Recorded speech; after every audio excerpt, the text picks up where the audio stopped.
자, 수업을 하겠습니다. 일단 화면은 이렇게 좀 띄워놓고요. 말로 제가 설명하는 걸로 이제 시작을 할 텐데,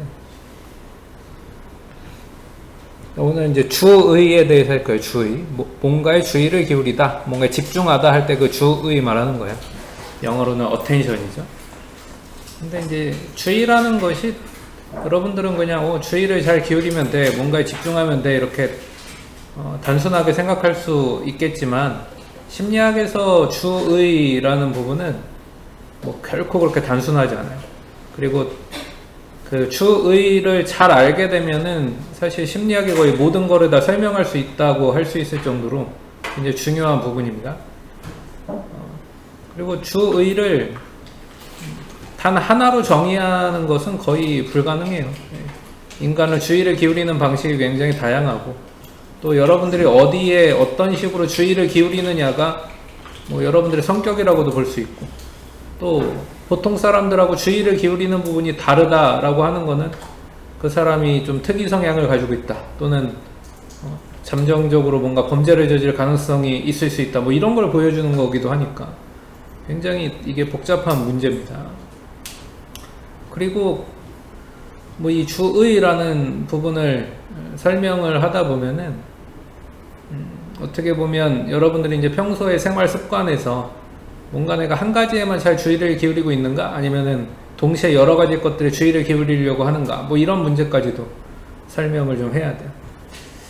자, 그래서 이제 하나씩 그래도 좀 차근차근 얘기를 해볼 텐데, 일단 주의라는 것은 세 가지로 좀 구분을 할 수가 있어요. 물론 더 자세하게 구분을 한다면은 뭐 세부 사항이 더 많을 수 있지만, 오늘은 개론적인 수준에서 세 가지로만 한번 정리를 해볼게요. 일단 첫 번째는 탐지적 주의라는 게 있어요. 탐지적인 주의, Detective Attention이라고 부르는 건데, 뭔가 찾으려고 하는 주의죠. 또는 내가 찾으려고 하지 않아도 어떤 자극이 제시됨으로써, 소리나 빛이 제시됨으로써 탐지가 됐어. 우리가 역치라는 것을 배웠을 때 그 역치 이상의 것들은 탐지된다라고 볼 수 있죠. 그런 식으로 뭔가 내 청각적이든 뭐 시각적이든 어떤 뭐 촉각적인 압력이든 온도든 어떤 역치 이상이 넘어감으로써 나한테 탐지가 됐어. 그런 주의가 하나 있어요. 그리고 이렇게 우리의 어떤 주의를 촉각을 곤두세우고 탐지가 되었다라는 부분은 우리가 그 순간 각성됐다는 거거든. 그 순간에 뭔가 alert, 영어로는 각성됐다는 거예요. 그래서 이런 탐지적 주의를 다른 말로는 경계로서의 주의라고 부릅니다. 그러니까 이제 같은 말이에요.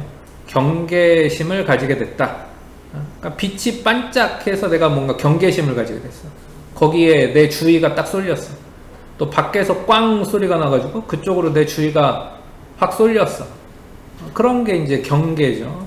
이런 게 다 탐지적 주의이기도 하고, 지금도 만약에 바깥에서 갑자기 지금 우리가 생활하고 있는 이 환경에 조명보다 훨씬 밝은 빛이 막 번쩍한 게 우리 다 경험했어. 그럼 그쪽으로 주의가 확 간단 말이에요. 예를 들면 또 헬리콥터 같은 게 두두두두두두두 하면서 막 굉장히 큰 소리로 낮게 날아간다. 그럼 그쪽을 쳐다보게 되겠죠. 또 갑자기 이제 앰뷸런스가 삐용삐용 하고 막 지나가. 또는 이제 막 소방차가 웽 하면서 막 사이렌을 울리면서 막 지나가요. 그럼 그쪽을 우리는 보게 돼요. 그러니까 이런 것들이 다 탐지적 주의이자 경계로서의 주의입니다. 이 외부 환경의 급격한 변화나 이상 신호를 감지하고 대응 태세를 갖추는 것으로서의 주의죠. 일단 이게 하나가 있어요. 그러니까 이거는 거의 뭐 자동적입니다. 바깥에서 꽝 소리가 나는데 그쪽을 쳐다보지 않는다? 그러면 오히려 이게 약간 문제가 있는 거죠. 그렇죠? 바깥에서 어마어마한 불빛이 갑자기 번쩍했는데 그쪽을 쳐다보게 되지 않는다? 경계심을 품지 않게 된다? 그러면은 또 사자가 으르렁거리는 소리가 들리는데 그쪽을 쳐다보지 않는다? 그러면은 오히려 시각이나 청각에 문제가 있다는 뜻일 수 있는 거니까. 이건 거의 뭐 자동적이에요. 그쪽에 경계심을 가지고 우리는 쳐다보게 되는 거예요. 그리고 우리 현대인들에게는 이런 탐지적 주의, 경계로서의 주의를 아주 자주 발동시키는 도구가 옆에 붙어 있기도 하죠. 지금 여러분들은 거의 뭐 경계로서의 주의의 홍수에 살고 있다고 할까? 이 탐지적 주의, 디텍티브 어텐션의 거의 홍수 시대를 살고 있다고 할까? 그게 뭐냐? 스마트폰이잖아요, 사실.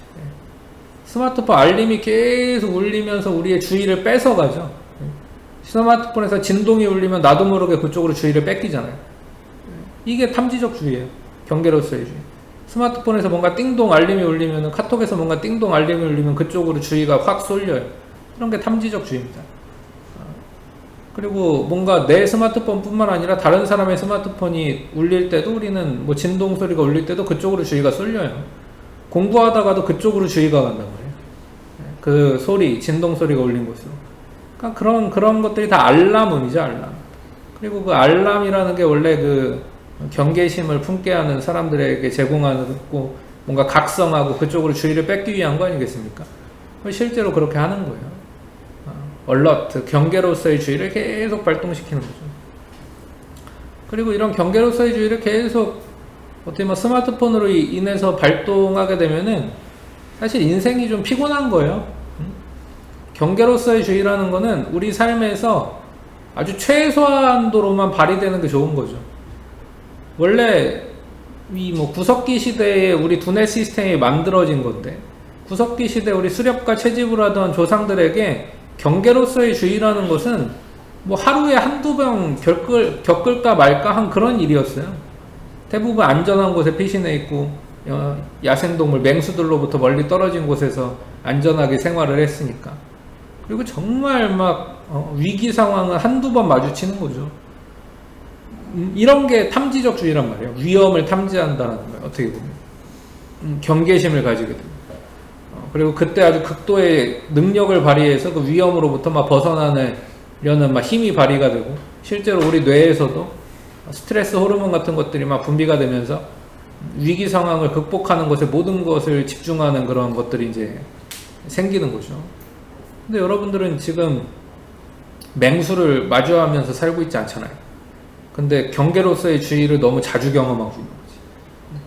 사실 우리 뇌에서는 스마트폰 알림이 울려가지고 경계로서의 주의를 품게 되는 거나, 사자나 호랑이를 만나서 또는 뭐 곰을 만나서 경계로서의 주의를 품게 되는 거나, 우리 뇌는 구분하지 않아요. 똑같이 스트레스 받는 거예요. 똑같이 뭔가 에너지를 소비하고 똑같이 뭔가 쓰지 않아도 될 집중력을 낭비하게 되는 겁니다. 그래서 사실 현대인들이 늘 경험하는 게 이런 거거든. 이 경계로서의 주의를 계속 이렇게 스마트폰을 사용해서 경험하다 보니까 하는 일도 없는데 괜히 이제 피곤해지는 거죠. 왜? 하는 일도 없는데 계속 이 경계로서의 주의 때문에 스트레스를 받았으니까. 그래서 만약에 여러분들이 그냥 입버릇처럼 아씨 오늘 한 것도 없는데 이렇게 피곤하지? 그런 말을 만약에 한다. 그러면은 뭐 그건 영락 없어요. 100% 스마트폰 때문이에요. 알게 모르게 여러분들의 머릿속에서 계속 그냥 에너지 낭비가 있었던 거야. 그쪽으로 자꾸 주의를 뺏기니까. 경계심 같은 걸 가지게 되니까요. 그래서 여러분들이 공부를 하는 측면 또는 자기 개발을 하는 측면에서 본다면 이 경계로서의 주의는 좋지 않아요. 또 이 경계로서의 주의를 너무 자주 유발하는 스마트폰은 별로 좋지 않습니다. 또 뭔가 여러분들이 스마트폰을 사용하는 방법을 잘 안 울리는 상황으로 바꾸지 않는다면, 뭐 방해금지 모드로 하시던지 아니면 뭐 단톡방 더 나오시던지 뭐 이런 식으로 아주 뭐 그 스마트폰을 말 그대로 스마트하게 사용하는 그런 환경을 만들지 않는다면은 되게 피곤하겠죠. 계속 쓸데없는 에너지 낭비하고 정작 공부해야 될 때 쓸 에너지는 없어지고 뭐 이런 식이 될 거예요. 자, 이런 게 이제 경계로서의 주의였어요. 그리고 여러분들이 공부할 때는 이런 경계로서의 주의는 최소화돼야 될 거다. 또 경계로서의 주의는 발생하지 않는 게 좋을 거다. 이런 얘기를 지금 한 겁니다. 자, 그 다음에 이제 두 번째 유형의 주의로 넘어갈게요. 두 번째 유형의 주의는 뭐냐?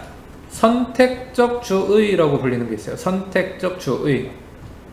Selective Attention이라고 불리는 건데, 조금 뭐 어려운 한자어로는 정향이라고 부릅니다. 정향.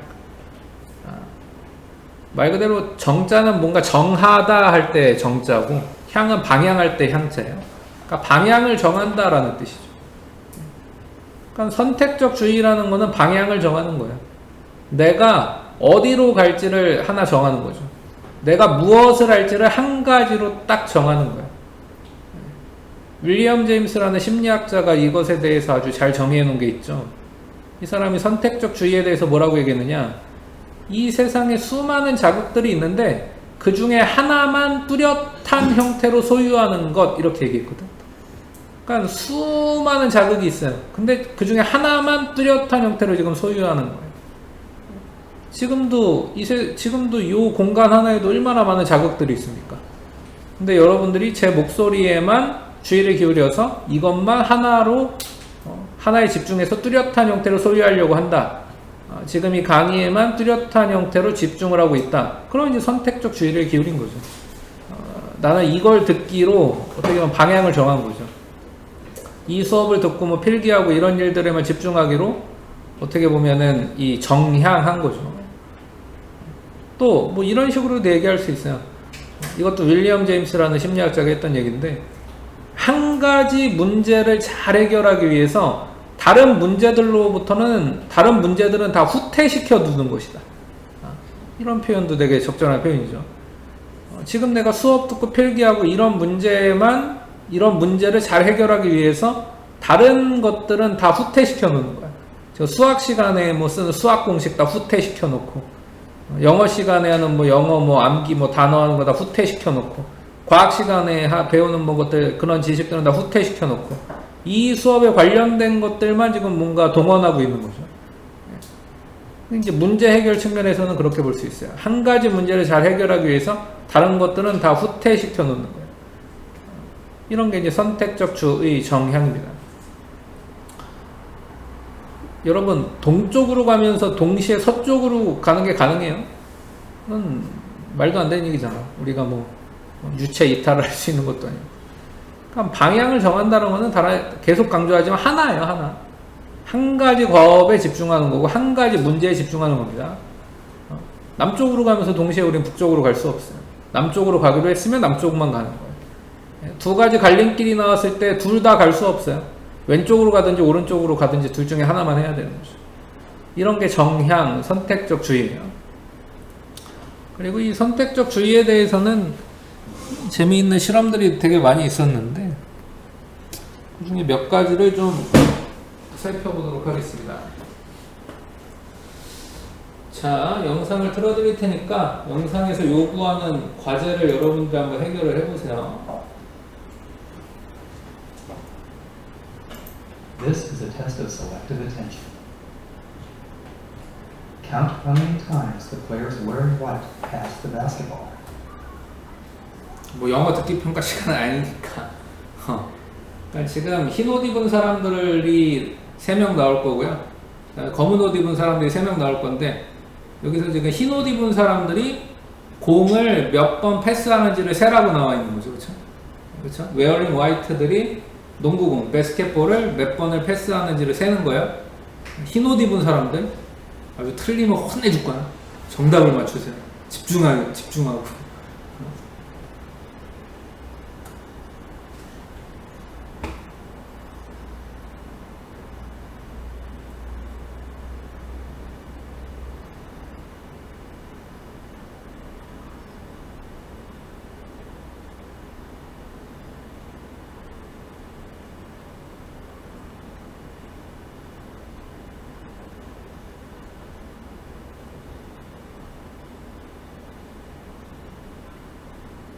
How many passes did you count?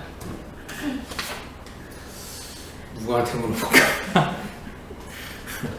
수지 씨, 알았네. 하은 씨, 예, 몇 번? 15번. 기다려봅시다. 은채 씨, 14번. 수연 씨, 14번. 다은 씨, 16번.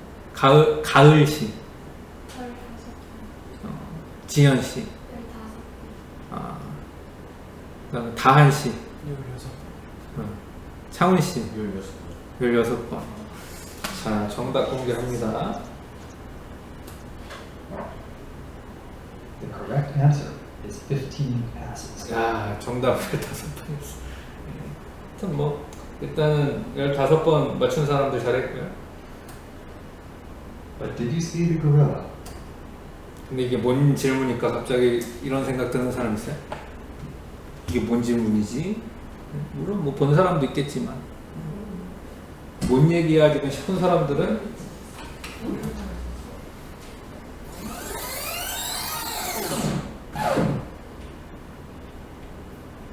사실 여러분들이 흰 옷 입은 사람들 패스를 열심히 세고 있는 동안 이렇게 고릴라가 지나갔었거든. 이게 뭐야?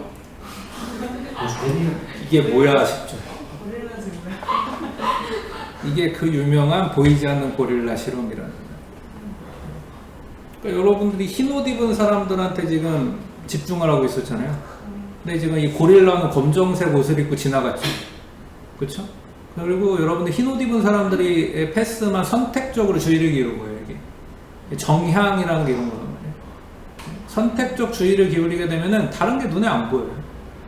그러니까 이게 가끔 가다가 조금 심리학을 오해하게 만드는 사람들 중에 이게 잘못된 것처럼 얘기하는 사람들이 있거든. 왜 멀티가 안 되냐는 식으로. 야 그걸 세면서도 고릴라 봤어야지 뭐 이런 식으로 얘기하는 사람도 있는데 미안한 얘기지만 고릴라를 봤으면은 본 사람은 뭔가 지금 주의가 잠깐 산만했다는 걸 수도 있어. 오히려 진짜로 흰 옷 입은 것에만 집중했으면 이렇게 안 보여요 보통. 그리고 이런 게 선택적 주의라니까. 진짜로 그것에만 집중하고 있잖아요. 딴 게 안 보여요. 되게 신기한 현상이지만 여러분들도 경험한 겁니다. 이게 사실 뭐 1980년대 이럴 때 그 90년대 뭐 이럴 때 연구가 된 건데 30년 이후에 여러분들도 똑같이 경험하고 있는 거죠. 자,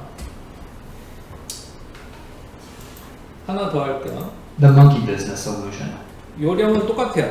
요령은 똑같은데 요령은 똑같은데 아무튼 역시 흰 옷 입은 사람들에게만 집중해야 됩니다. 흰 옷 입은 사람들에게만. Count how many times the players wearing white passed the ball.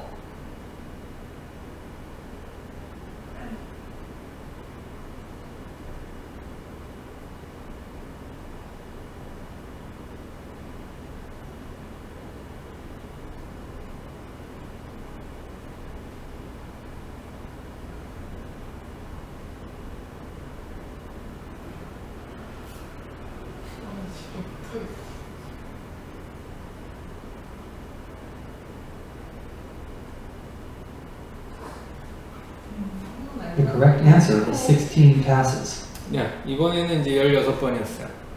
그리고 Did you spot the gorilla? 고릴라 봤나요? 근데 이번에는 다 봤을 거예요. 그리고 그게 저는 여러분들한테 이걸로는 혼내지 못하죠. 집중 안 했다라고. 왜냐면 이미 한번 봤던 거라서 이제는 보이는 거예요. 그래서 실제로 이렇게 설명하죠. For people who haven't seen or heard about a video like this before, about half missed the gorilla. 만약에 이 비디오를 전에 안 봤거나 들어본 적이 없었다면은 뭐 못 봤겠지만 전에 본 적이 있다면은 고릴라다 보인다는 얘기지. 해석을 한다면. If you knew about the gorilla, you probably saw it. But did you notice the curtain changing color or the player on the black team leaving the game? 이건 또 뭔 소리야 갑자기. 커튼이 어쩌고 저쩌고 하네. 커튼이 어쩌고 저쩌고 하는 건 갑자기 뭔 소리일까? 커튼 컬러가 뭐 어쩌고 저쩌고 이거 하잖아. Let's rewind and watch it again.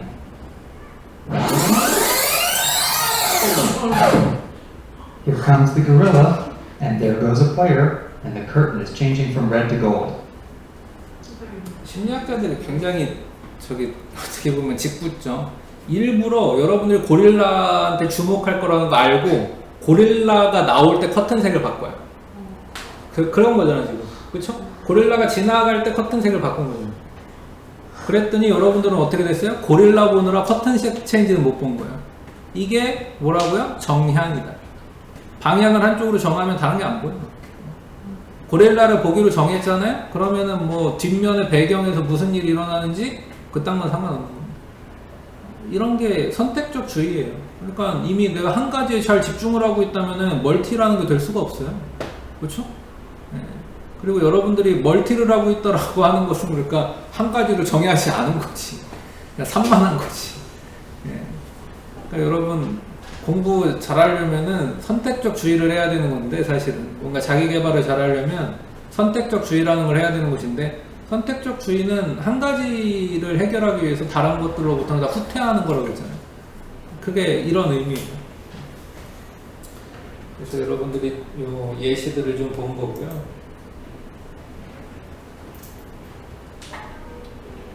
그게 지금 요런 예시들이었어요. 자,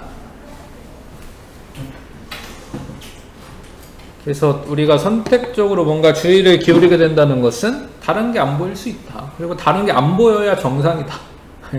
여러분들이 국어 시간에 집중하고 있는데 갑자기 수학을 떠올리고 있어. 그러면은 국어 시간에 자꾸 딴짓하는 거지. 수학 문제풀이 하고 있는 거지. 숙제하고 있는 거죠. 국어 시간에.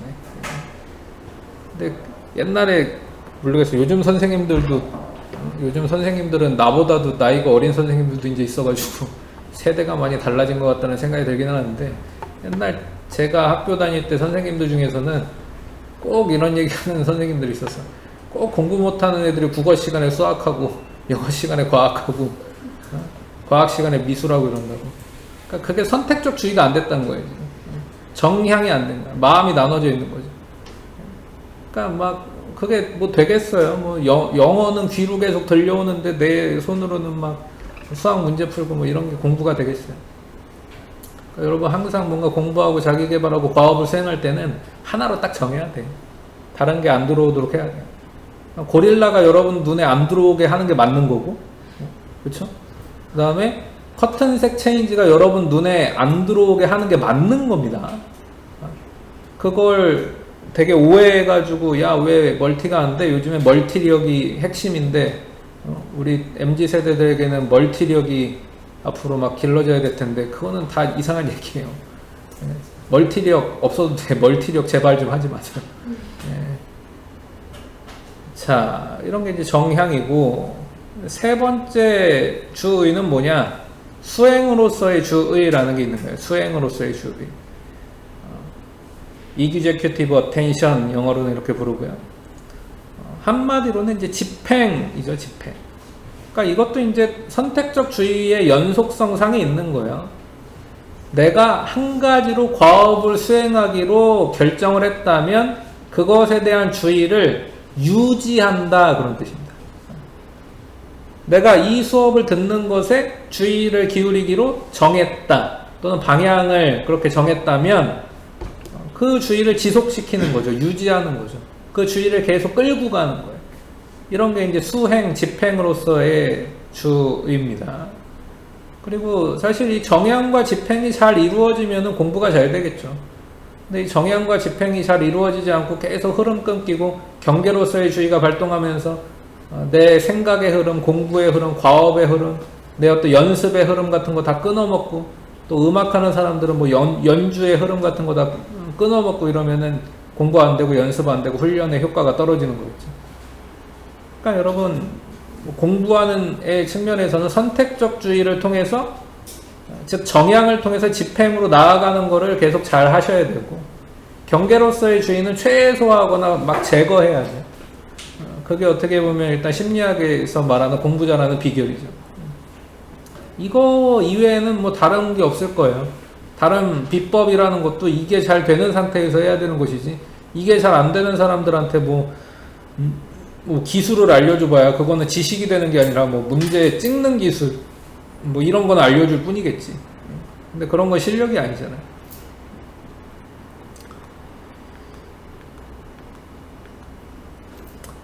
자,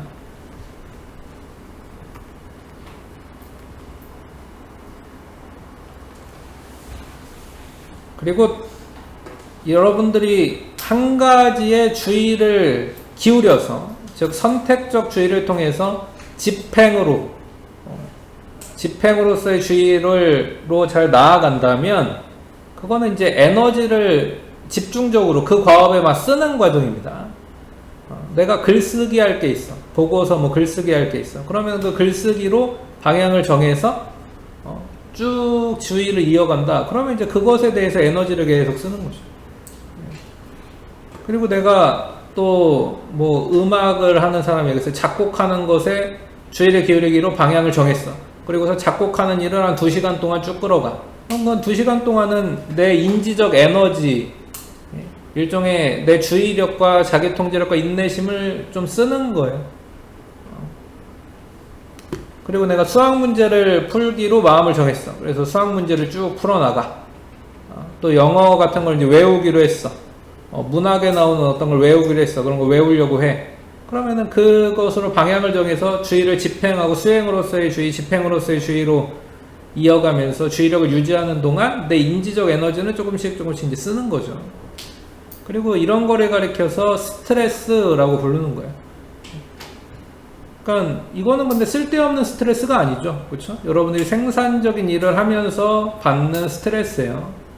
그러니까 아까 전에 경계로서의 주의가 발동될 때 그것도 스트레스인데 그 스트레스랑은 좀 차원이 다르죠. 그렇죠?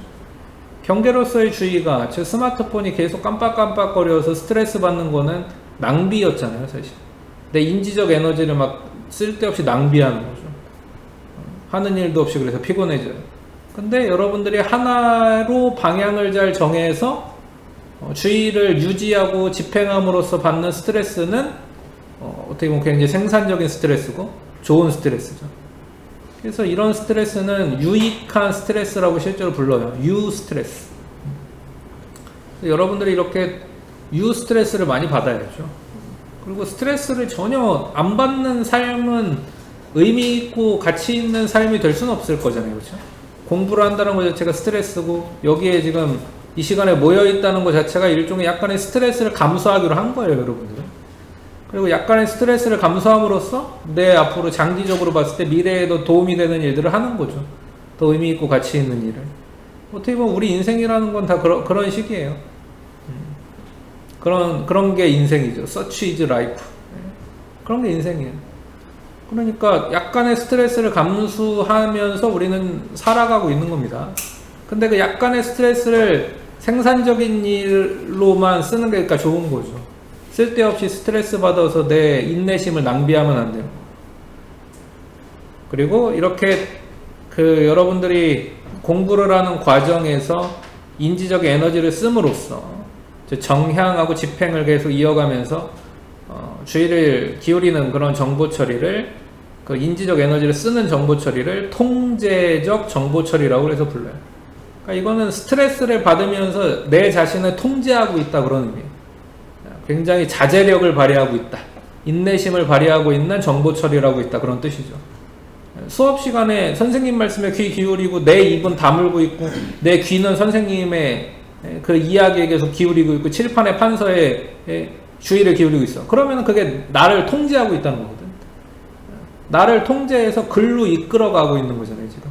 사실 다른 데로 갈 수도 있고 다른 걸 들을 수도 있지만은 아니야. 나를 바로잡고 나를 통제해서 그쪽으로 지금 가고 있는 거잖아요. 근데 항상 이거는 약간 스트레스 받게 되는 거고 에너지를 써요. 근데 나는 스트레스가 싫다. 나는 스트레스 받는 삶 살고 싶지 않다. 그러면은 뭐 학교 안 다녀야 되나? 그럼 되게 이상하잖아. 그러니까 스트레스를 피하려고만 해서는 우리 삶을 건강하게 바람직하게 좋게 꾸려갈 수가 없어요. 사실 학교 나오면은 또 얼굴 보기 싫은 사람도 있을 수 있지. 그러니까 그 사람 마주치는 것 자체가 약간 통제적 정보 처리를 발휘하는 걸 수도 있는 거죠. 근데 아무튼 그 스트레스를 좀 감수하고 우리가 살아가는 거 아니겠어요? 나중에 이제 회사 생활할 때 이럴 때도 마찬가지고. 그래서 우리 삶은 항상 그래요. 약간의 스트레스를 감수함으로써 우리 미래의 삶을 더 낫게 만들어 나가고 건강하게 만들어 나가고 행복하게 만들어 나가는. 그러니까 요즘 그 이슈가 되고 있는 정유정이라는 사람, 과외 앱에서 만난 자기 또래를 죽여버렸죠. 그 사람은 어떻게 보면 심리학적으로 말하면 통제적 정보 처리가 안 된 거예요. 자기 통제가 안 된 거죠. 모의 어떻게 보면 주의를 기울여야 되고 주의를 유지해야 될지 이런 거가 잘 안 된 거예요. 어떻게 보면. 그리고 그냥 뭐 자기 좋은 거 그냥 한 거죠. 어떻게 보면 그 사람이 그 살해 동기가 뭐 죽이고 싶었다 뭐 지금 이런 식으로 얘기하는 거 아니겠어요?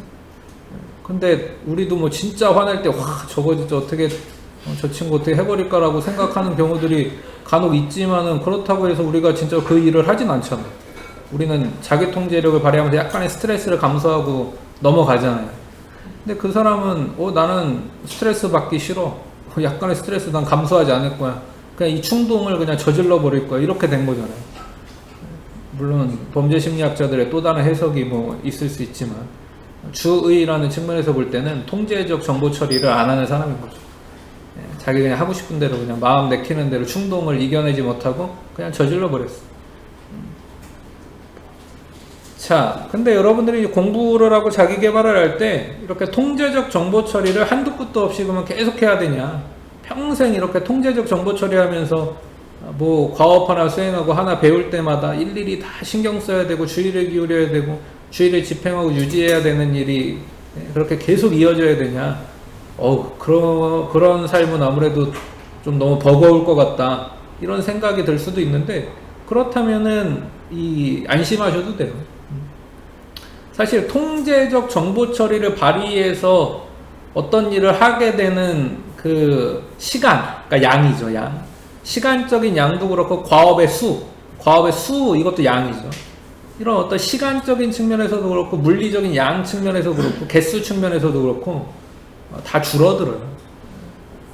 인생을 계속 살아가면서 우리가 배우고 공부하고 전문성을 가지고 이렇게 하면은 점점 통제적 정보 처리를 통해서 뭔가 새로 학습해야 되고 새로 연습해야 되고 새로 훈련해야 되고 뭔가 막 이를 악물고 계속 스트레스 받아가면서 노력해야 되고 그런 부분들은 점점 줄어들 겁니다. 계속 줄어들어요. 개수도 줄어들고 시간도 줄어들고. 그리고 대부분의 일들은 어떻게 될 거냐? 자동적 정보 처리라는 것을 통해서 해낼 수 있게 될 거예요. 그러니까 안심하세요. 이 중고등학교 때와 같은 어떻게 보면은 계속 뭔가 새로운 걸 학습해야 되고 이 통제적 정보 처리를 매 시간 계속 발휘해야 되는 그런 삶이 그렇게 막 계속 이어지고 그러지 않으니까 걱정하지 마세요. 대학생 정도만 돼도 이 전문성을 가지고 자동적 정보 처리에 의해서 인지적 에너지를 안 쓰고 할 수 있는 일들이 조금씩 계속 늘어날 거예요. 그리고 여러분들의 삶에서 뭐 10개 중에 9개는 다 이 자동적 정보 처리로 하게 될 거고 정말 10개 중에 한두 개 정도만 이제 노력해서 의지를 발휘하면서 근데 그 의지력도 사실 계속 예전보다 많이 발휘하진 않겠죠. 그러면서 이제 한두 개 정도만 이런 통제적 정보 처리로 다루게 될 겁니다. 그게 어떻게 보면 이제 전문성을 얻어가는 과정이고 여러분들이 성인이 돼서 일을 열심히 하고 그 일에 대한 보상을 받고 또 문제를 해결하고 또 문제 해결에 대한 보상을 받고 이런 프로가 된다는 건 그런 거예요. 이런 자동적인 정보 처리의 양이 계속 이제 증가할 것이고 통제적 정보 처리의 양은 계속 줄어들 겁니다.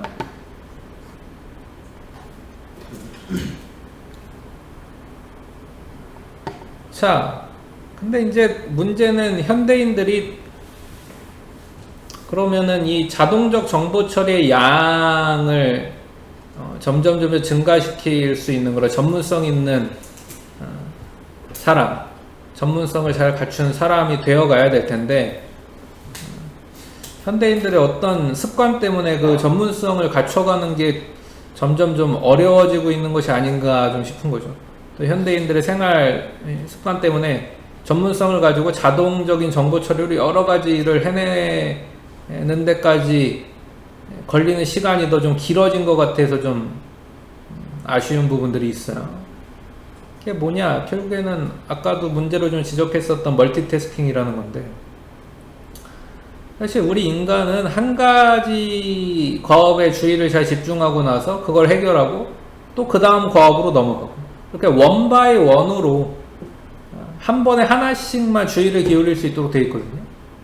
그러니까 통제적 정보 처리를 통해서 할 수 있는 거는 늘 하나씩이에요. 그리고 여러분들이 실력을 형성하고 어떤 역량을 키워가고 연습을 하고 훈련을 하고 시행착오를 겪으면서 한 계단 한 계단 나아가는 뭐 대부분 이제 10대, 20대 시절이죠. 이 10대, 20대 시절은 통제적 정보 처리가 결국엔 많아요. 그래서 통제적 정보 처리를 통해서 한 번에 하나씩 과업을 원바이 원으로 잘 해결해 나가야 실력이 되거든. 근데 이 10대, 20대 시절에 그렇게 원바이 원으로 하나씩 잘 문제를 해결하고 통제적으로 처리해 나가야 실력이 되는 시기를 멀티태스킹을 막 하면서 보낸다. 잘 안 되죠. 실력이 그러니까 빨리 늘지 않는 거예요. 그러니까 여러분들은 내가 멀티하는 사람들한테 물어보면 왜 그렇게 멀티를 하느냐? 그럼 뭔가 되게 빨리 하고 싶어서 그렇다는 거야. 또 실력도 되게 빨리 늘고 싶어서 그렇게 한다는 거야. 근데 역효과라는 거죠. 본인의 마음은 실력이 빨리 늘고 싶어서 한 번에 막 2가지, 3가지를 막 이렇게 하는데 실제로 그 어느 것도 실력이 늘지 않아. 우리 뇌의 구조는 시스템은 어떨 때 실력이 느느냐, 한 번에 하나씩 할 때 실력이 느는 식으로 만들어져 있기 때문에. 그러니까 우리 뇌를 거슬러서 해봐야 소용이 없는 거죠. 그리고 멀티태스킹 우리 뇌를 거슬르고 있는 거예요. 우리 뇌의 시스템은 원바이 원인데 계속 멀티 채널로 그렇게 해봐야 소용이 없는 거죠. 우리 뇌는 그것들을 받아들이지 않아요. 예를 들면 나는 뭐 배성재 같은 아주 훌륭한 스포츠 아나운서가 되고 싶다. 그 사람 보면은 막 외국 사람들 그 어려운 이름도 진짜 막 잘 말해요. 그렇죠? 발음 끝내주게 잘해요. 근데 난 그런 사람이 되고 싶다. 그래갖고 배성재가 하는 뭐 라디오 프로그램이나 TV 뭐 중계방송 같은 거 이쪽에 틀어놓고 나는 영어도 공부하고 싶으니까 이쪽에는 CNN 뉴스를 틀어놓고 여기 봤다 저기 봤다 하면서 난 동시에 2가지를 하겠다. 이게 안 되는 거지. 마음은 이해해요. 마음은 급하고 나도 저런 빨리 실력자가 돼서 돈 벌고 성공하고 싶은데 그 급한 마음에 이쪽에는 막 그런 거 배성재도 틀어놓고 이쪽에는 뭐 CNN 뉴스 뭐 BBC 뉴스도 틀어놨지만 걔 둘 다 우리에겐 들어오지 않는 거죠. 우리 아까 전에 보이지 않는 고릴라 봤잖아요. 배성재 볼 때는 CNN 안 들어오는 거거든. CNN 볼 때는 배성재 안 들어오는 거예요. 그렇죠? 둘 중에 하나만 들어오는 거란 말이에요. 뭐 가운데 어디쯤을 본다고 해서 2가지가 다 들어오게 되는 게 아니죠. 분명히 우리는 한 가지를 선택할 수밖에 없고 한 가지가 선택되면 다른 건 안 들어와요. 그리고 여러분들이 그러니까 멀티라고 부르지만 엄밀히 말해서는 멀티가 아닌 거죠. 그것도 이쪽에 배성재 틀어놓고 이쪽에 뭐 BBC 틀어놨다고 해도 여러분들은 그게 멀티라고 부르지만 그게 멀티가 아닌 거예요. 결국엔 이쪽 봤다 저쪽 봤다 이쪽 봤다 저쪽 봤다 단기적으로 왔다 갔다 계속 하고 있을 뿐인 거지. 심리학에서는 그런 거를 그래서 멀티라고 부르지 않고요. 어텐션 스위치라고 부르는 거예요. 어텐션 스위치. 주의 전환을 계속하고 있다. 그러니까 여러분들이 멀티라고 부르는 거는 사실 심리학자들은 멀티라고 부르는 게 아니라 주의 전환이라고 불러요. 주의 전환. 심리학에서는 원래 멀티라는 용어가 그리고 없었어요. 그러니까 심리학의 용어가 아니에요. 원래 멀티는. 그냥 대중들의 용어가 심리학에 지금 들어온 거죠. 왜 멀티라는 게 안 되니까 멀티라는 용어가 있을 수가 없지. 지금 대중들이 멀티라는 말을 쓰니까 지금 심리학에서 대중적인 현상을 반영하기 위해서 멀티라는 말을 쓰고 있지만 원래 멀티 없는 겁니다. 심리학에서 여러분들이 멀티라고 불렀던 거는 어텐션 스위치예요. 여기저기 계속 왔다리 갔다리 하면서 에너지를 낭비하고 있는 거예요. 받지 않아도 될 스트레스를 계속 받고 있는 거예요. 그것도 어떻게 보면. 그리고 여러분들이 뭐 그래도 이거는 뭐 좀 약과죠. 근데 예를 들면 뭐 영어 공부 열심히 하다가 카톡 쳐다봤다가 잠깐 또 영어 공부로 돌아왔다가 페북 갔다가 영어 공부로 또 잠깐 돌아왔다가 인스타 갔다가 또 영어 공부로 잠깐 돌아왔다가 카톡 갔다가 영어 공부로 잠깐 돌아왔다가 이메일 갔다가 영어 공부로 잠깐 돌아왔다가 게임하다가 영어 공부로 잠깐 돌아왔다가 유튜브 보다가 영어 공부로 잠깐 돌아왔다가 웹툰 보다가 영어 공부로 잠깐 돌아왔다가 또 웹소설 봤다가 또 네이버 뉴스 갔다가 영어 공부로 잠깐 돌아왔다가 그것도 멀티가 아니고 어텐션 스위치예요. 그러니까 쓸데없이 에너지를 계속 낭비하고 있을 뿐이란 말이에요. 공부는 안 되죠. 공부는 안 돼. 그런 것들은 다 멀티가 아니라 어텐션 스위치였을 뿐이에요. 그래서 여러분들은 멀티라고 생각했지만 그거를 멀티라고 생각하시면 안 돼. 근데 이런 경우가 있긴 있어요. 어떤 경우냐면 뛰어난 그 음악가, 그러니까 뮤지션이 피아노를 치면서 막 노래를 부르네. 또 뛰어난 어떤 뮤지션이 바이올린을 치면서 헨리 같은 그 친구 보면은 뭐 바이올린 치면서 막 노래를 부르고 바이올린 치면서 또 막 순간적으로 다른 악기도 같이 막 만지고 이런 일들을 하거든. 근데 그런 모습 보면 저런 건 멀티가 아닐까? 뭐 이렇게 멀티를 지금 할 수 있는 거 아니야? 이렇게 생각할 수 있죠. 근데 그것도 심리학에서는 멀티라고 부른 적이 없어요. 그런 걸 뭐라고 부르느냐? 그런 거야말로 아까 말한 그 자동적 정보 처리, 전문성에 의한 자동적 정보 처리라는 거예요. 헨리라는 친구가 처음에 바이올린을 배울 때부터 바이올린 치면서 노래 부를 수 있었지가 않단 말이에요. 바이올린을 따로 배운 거예요. 바이올린만 집중적으로 배우는 시기가 있었고, 피아노만 집중적으로 배우는 시간이 있었고, 또 드럼 치는 것만 집중적으로 배우는 시간이 있는 거예요. 그리고 노래 부르는 것만 집중적으로 배우는 시간이 있고, 그래서 나중에는 바이올린도 숙련이 되고 자동적으로 할 수 있게 된 거죠. 피아노도 숙련이 돼서 자동적으로 할 수 있게 되고, 악보가 다 내 머릿속에 들어있고, 노래 부르는 것도 숙련이 돼서 정말 어떤 거 불러주세요 그러면 그냥 툭 튀어나와서 막 자판기처럼, 노래 자판기처럼 불러줄 수 있고, 그렇게 되니까 노래 부르면서 바이올린 치는 게 동시에 가능해진 겁니다. 그러니까 이거는 뭐라고요? 숙련된 거예요. 전문가의 숙련, 자동적 정보 처리라고 부르는 거예요. 그리고 어떤 그 직장인들 중에 그 콜센터에서 일하시는 분들 보면은 전화 받으면서 막 이렇게 타이핑하고 메모하고, 전화 내용 막 이렇게 해서 중요한 내용들 메시지 보내고, 또는 이메일 보내고, 아니면 녹음 버튼 누르고, 뭐 이런 것들 같이 막 하거든. 근데 그것도 우리가 봤을 땐 멀티 아닌가라고 생각되는 건 멀티가 아니라 굉장히 숙련되어 있는 거예요. 똑같은 콜센터 직원이라고 하더라도 신입 직원은 그걸 못 하거든. 근데 10년 이상 된 그 콜센터 팀장 정도 되는 사람들은 전화 받으면서, 물론 이제 헤드셋으로 받죠. 헤드셋으로 받으면서 막 메모할 거 메모하고, 적을 거 적고, 뭐 이렇게 메시지 보낼 거 있으면 보내고, 지금 전화하고 있는 사람이 예전에도 약간 혹시 좀 안 좋게 막 이 콜센터 직원들한테 대하고 있었는지 그런 거 막 조회 같은 것도 막 해보고, 그런 게 이제 가능해진 겁니다. 그거 하나하나가 다 자동화된 거예요. 숙련돼가지고. 그래서 전화 응대하는 거 따로, 그 다음에 그렇게 막 메시지 보내고, 그 사람에 대해서 뭐 조사해보는 거 따로, 다 따로따로 습득한 거죠. 근데 나중에는 그 모든 게 숙련이 되니까 동시에 할 수 있게 된 거예요.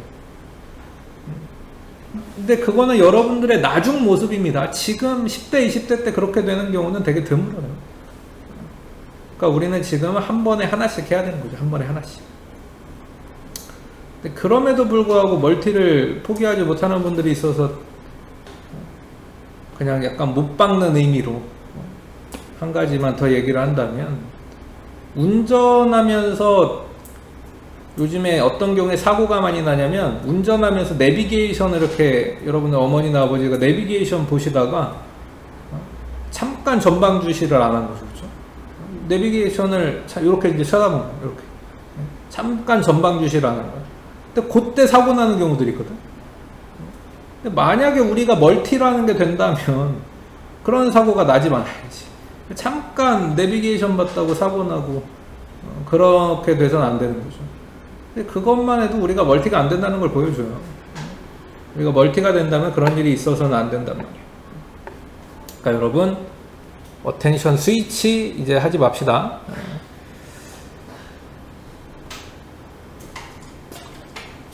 그리고 뭔가 자동적인 정보 처리로 많은 걸 할 수 있었다고 하더라도 통제적 정보 처리라는 게 하나라도 개입되는 순간 우리는 무너져요.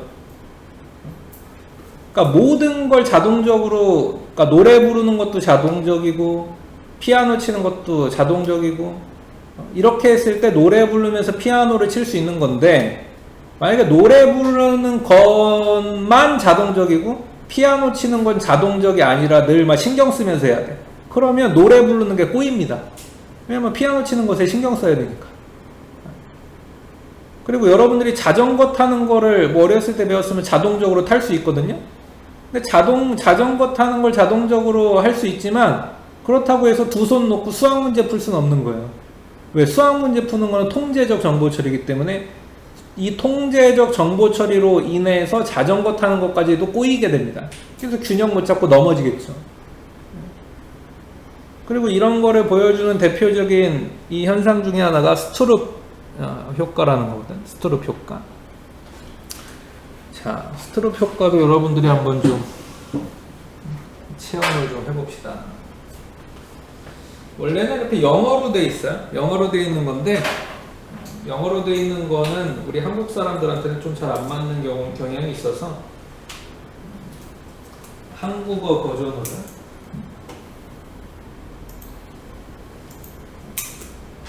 요거야. 자, 요게 한 줄, 지금 두 줄, 세 줄, 네 줄 이렇게 돼 있는 거죠.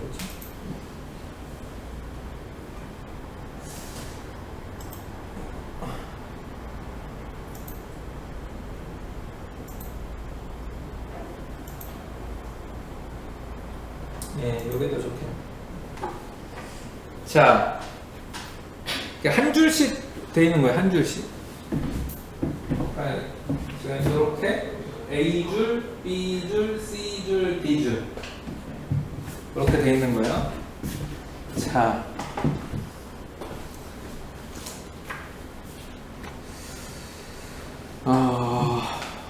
채영 씨 어디 있어? 채영 씨 어디?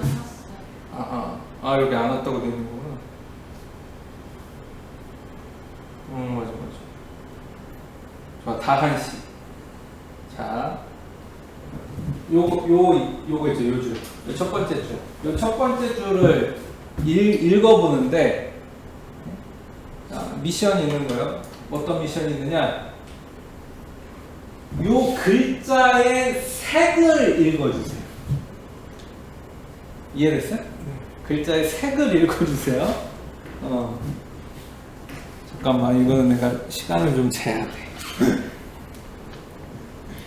글자의 색을 읽어주시는 거예요. 자, 시작. 파랑, 빨강, 초록, 노랑. 자, 5초 걸렸어요. 5초. 자, 그러면 그냥 저 글자를 읽어주세요. 시작. 초록, 노랑, 파랑, 빨강, 초록. 2.5초 걸렸어요. 여러분들도 속도 차이 느꼈죠, 근데? 내가 굳이 이렇게 얘기 안 해도. 자, 그럼 또 누가 한번 도전해볼까요? 하은씨, 최양. 자, 두 번째 줄. 역시, 글자의 색을 읽어주세요. 글자의 색. 시작.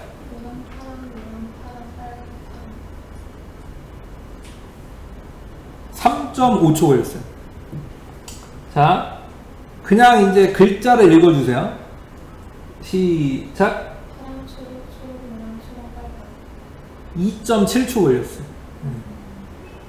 그러니까 이게 여러분들은 되게 별거 아니라고 생각했지만 이 글자의 색을 읽으려고 하는 게 벌써 약간 이제 뭔가 부하가 걸린 거지.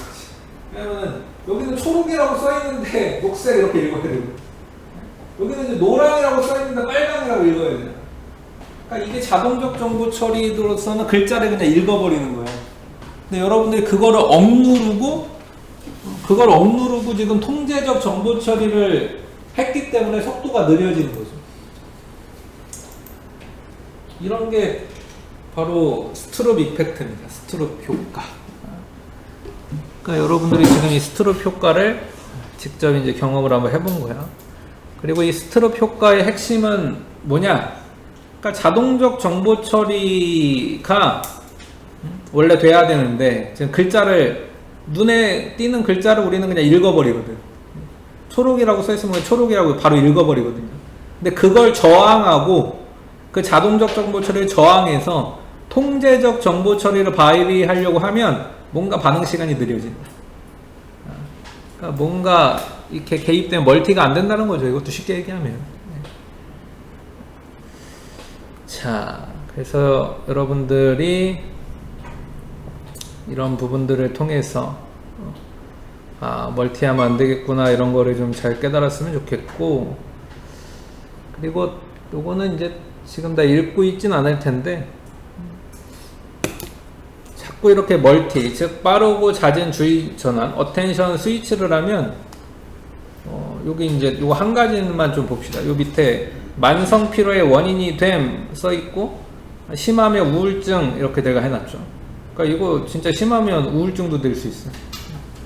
또 자꾸 빠른 주의 전환을 하면 아무래도 성취가 떨어질 수밖에 없겠죠.